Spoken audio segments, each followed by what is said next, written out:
12 নম্বরে মাদে মুংফাসিল। মাদে মুংফাসিল মাদে মুং। আসসালামু আলাইকুম রহমতুল্লাহি তাআলা ওয়া বারাকাতুহু।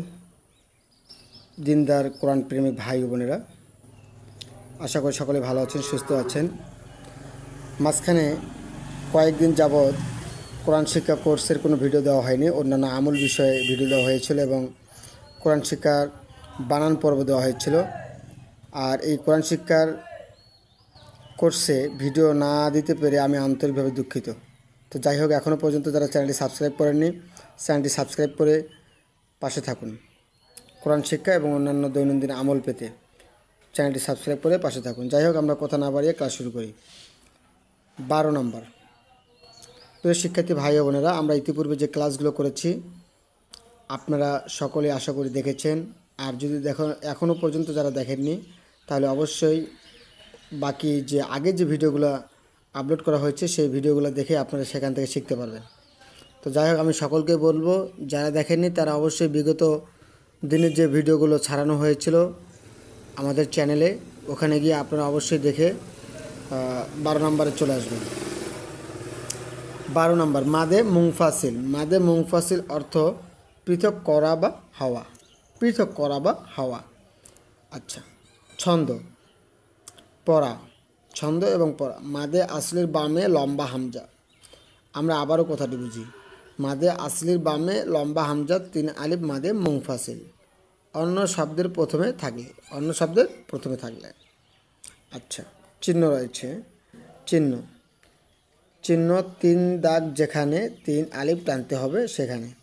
প্রিয় শিক্ষার্থী ভাই বোনেরা, আমি আবারও বলছি, আমরা ইতিপূর্বে যে পড়াগুলো পড়ছি সেগুলো হচ্ছে আমাদের চিহ্ন। আমাদের চিহ্নই কিন্তু মেন হাতিয়ার। যারা চিহ্ন ভালো করে পড়তে পারবে এবং বুঝতে পারবে তারা কিন্তু সুন্দরভাবে কোরআন তেলাওয়াত করতে পারবেন এবং চিহ্নগুলো ভালো করে রাখতে হবে। এজন্য এই চিহ্ন রাখতে হবে, চিহ্নগুলো সুন্দরভাবে মাস্য করতে হবে। আচ্ছা, যাই হোক, আমরা দেখি 3 দাগ যেখানে 3 আলিফ টানতে হবে সেখানে। তাহলে কিভাবে টানবো? আমরা অনেকে বলি যে হুজুর আমি টানতে পারি না, কিভাবে টানবো, কয় আলিফ টানবো? তো আমি তাদেরকে বলতে চাই যে টানার জন্য আপনাকে বেশি বেশি করে কোরআন তেলাওয়াত করতে হবে এবং সে সাথে কোরআন তেলাওয়াতের অভ্যাস করতে হবে। এবং যেখানে জয় আলিফ টান আছে ওখানে লম্বা করে এরকম করতে হবে, লম্বা লম্বা টানতে হবে। আচ্ছা, নতুন অবস্থায় 1 আলিফের জায়গায় 2 আলিফ হলেও তো সমস্যা নেই। এজন্য বেশি করে টানতে হবে, তাহলে পরে আপনি টানাটা শিখতে পারবেন। দেখুন আমি কীভাবে পড়ি। ফাজের ফি পড়বে ইয়ার সাথে ফি। হা জবর হা। এখানে 3 দাগ রয়েছে, দেখুন এখানে 3 দাগ রয়েছে, এখানে 3 টানতে হবে। আর এখানে 1 দাগ আছে, এখানে 1 টানতে হবে। মাত কখন আসলে বানান করা ঠিক নয়, তারপরেও যেহেতু আমরা শিখতেছি এজন্য আমরা বানান করব। ফি ফাজের ফি পড়বে ইয়ার সাথে ফি।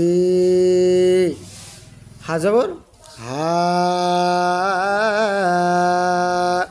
3 আলিফ ফি হা। হামজা জবর আ, বা জবর বা আ বা। আর এখানে দালের উপর 2 জবর আছে, অর্থাৎ একটা জবর বাদ দিয়ে পড়তে হবে, কেননা এটাকে মাদে উয়াদ বলা হয়, অর্থাৎ বদল করা হয়। আমরা দম ফেলেছি, যার কারণে এখানে 2 জবর না ধরে একটা জবর বাদ দিয়ে 1 আলিফ পরিমাণ টানতে হবে।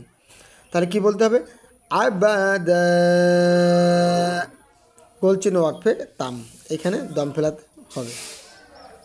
আচ্ছা, তারপরে আইন জবর আ, লাম জবর লা। লামের উপর 3 দাগ রয়েছে, তাহলে 3 আলিফ টানতে হবে। আলা।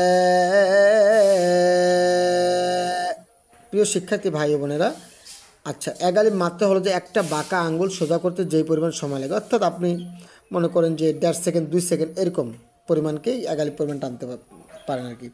তাহলে আলা। হামজাজের ই পড়ব বাইয়ের সাথে ইব। এখানে কলকলার হবে, ফুল আছে, মোটা কলকলা হবে। ইব। র জবর র 1 দাগ আছে, তাহলে 1 টানতে হবে। আলা ইবর। হাজের হি পড়বে সাথে হি পড়বে এবং মিমের সাথে হিম। তাহলে এখানে কিন্তু 3 টানতে হবে। ত্রিভুজের মাঝে 1 দাগ আছে, তাহলে ত্রিভুজের মাঝে যদি 1 দাগ থাকে তাহলে কিন্তু এখানেও দম ফেলিলে 3 আলিফ পরিমাণ টানতে হবে। তাহলে আলা ইব্রাহিম গোলচিহ্ন ওয়াকফে তাম, এখানে দম ফেলতে হবে। তারপর দেখুন ফা জবর ফা, সিন জবর সা, ফাসা, জিম জবর যা, ফাসা যা। দাল পেশ দু, 3 আলিফ টানতে হবে। ফাসাজাদু, হামজা জের ই পড়বো লাম আলিফের সাথে ইল, লাম যাব লা, 3 দাগ আছে, 3 টানতে হবে। ইল্লা, তাহলে বলি ফাসাজাদু ইল্লা, হামজা জের ই পড়বো বার সাথে ইব্ব, লাম জের লি পড়বো ইয়া আর সিনের সাথে লিস। হ্যাঁ, তাহলে আমরা এখানে 3 আলিফ টানলাম। এটা কিসের কারণে? এই যে ত্রিভুজের মাঝে এক দেখ আছে, এখানে দম ফেলে 3 টানতে হবে, অর্থাৎ মাঝে আসলে বামে আর 2 সাকিন আছে, আর এটা গোলের মাঝে উল্টো সাকিন আছে, তার মানে এখানে সাকিন ধরে দিয়ে পড়তে হবে। এখানে আম পাতা আছে, শীষ হবে, সিন অক্ষরে সিনসি পাতে সফিরা, শীষ দেয় সফিরা। তাহলে আবার বলি ফাসাজাদু ইল্লা ইবলিস। এখানে 3 নম্বর আয়াত। হ্যাঁ, অর্থাৎ 3টা আয়াত আমরা পড়লাম, যে 1 2 3, এই 3টা আয়াত পাঠ করলাম। হ্যাঁ, এটা মানে বোঝানোর জন্য আর কি। তো এইভাবে পাঠ করতে হবে ইনশাল্লাহ। আশা করি প্রিয় শিক্ষার্থী ভাই বোনেরা আপনারা বুঝতে পেরেছেন। আর যদি বুঝতে না পারেন তাহলে অবশ্যই অবশ্যই অবশ্যই ইনবক্সে আমাকে নক করবেন, আমি আপনাদের প্রশ্নের উত্তর দেওয়ার চেষ্টা করব। এবং ক্লাসগুলো প্রতিনিয়ত ধারাবাহিকভাবে দেওয়া হচ্ছে, আপনারা অবশ্যই মনোযোগ সহকারে সুন্দর করে ক্লাসগুলো করবেন। আশা করি আপনারা অনলাইনেই শিখতে পারবেন, এর মধ্যে কোনো সন্দেহ নেই। আর স্কিপ করবেন না, ভিডিওগুলোতে কোনো সময় যেন স্কিপ করে মানে দেখা যাবে না, একধারচে দেখতে হবে, তাহলে আপনি সম্পূর্ণ খুঁটিনারি যা আছে সব বুঝতে পারবেন, সব অল ডিটেলস আপনি এখানে বুঝতে পারবেন। তো যাই হোক প্রিয় শিক্ষার্থী ভাই বোনেরা, যদি ভিডিওটি ভালো লেগে থাকে কোরআন শিক্ষার, তাহলে অবশ্যই চ্যানেলটি সাবস্ক্রাইব করে পাশে থাকবেন এবং শেয়ার করতে ভুলবেন না, অন্যের মাঝে পৌঁছে দেবেন ইনশাল্লাহ। এই বলে আজকের ক্লাস এখানে সমাপ্তি। আসসালামু আলাইকুম ওয়া রাহমাতুল্লাহি তাআলা ওয়া বারাকাতুহু।